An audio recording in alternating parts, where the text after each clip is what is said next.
আমার নাম মহেশ, বোম্বে থেকে এসেছি।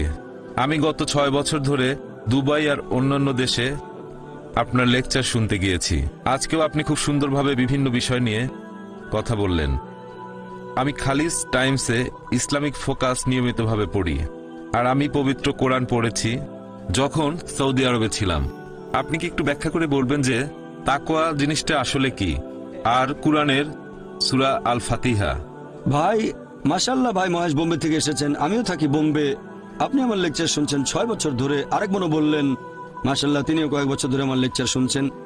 আপনি প্রশ্ন করলেন যে তাকওয়া জিনিসটা কি। তাকওয়া মানে ধার্মিকতা, আল্লাহকে মেনে চলা এবং ন্যায়নিষ্ঠতা। একটা হাদিস আছে তাকওয়া সম্পর্কে, বলছে এটা অনেকটা এরকম, আপনি হাঁটছেন একটা জঙ্গলের মধ্যে, গাছপালায় অনেক কাঁটা আছে, আপনি ভয় পাচ্ছেন আপনার পোশাক সেই কাঁটায় বেঁধে যেতে পারে, সেজন্য আপনি খুব সাবধানে আপনার পোশাকটা বাঁচিয়ে সেই কাঁটায় ভরা জঙ্গলের মধ্য দিয়ে হাঁটছেন। তাকওয়া হচ্ছে এরকম। মূলত এটা হচ্ছে আল্লাহকে মেনে চলা, ধার্মিকতা, ন্যায়নিষ্ঠতা। এই হচ্ছে সংক্ষেপে তাকওয়া শব্দের মানে। আমি এখন আপনাদের দাওয়াত দিচ্ছি, যেহেতু আপনি আমার লেকচারগুলো দেখেছেন, দাওয়াত দিচ্ছি, আমন্ত্রণ জানাচ্ছি এই দ্বীনুল হকে, এই সত্যের ধর্মে। আমি আল্লাহর কাছে দোয়া করছি আপনাকে যেন আল্লাহ হেদায়েত করেন, আর ইনশাল্লাহ ইনশাল্লাহ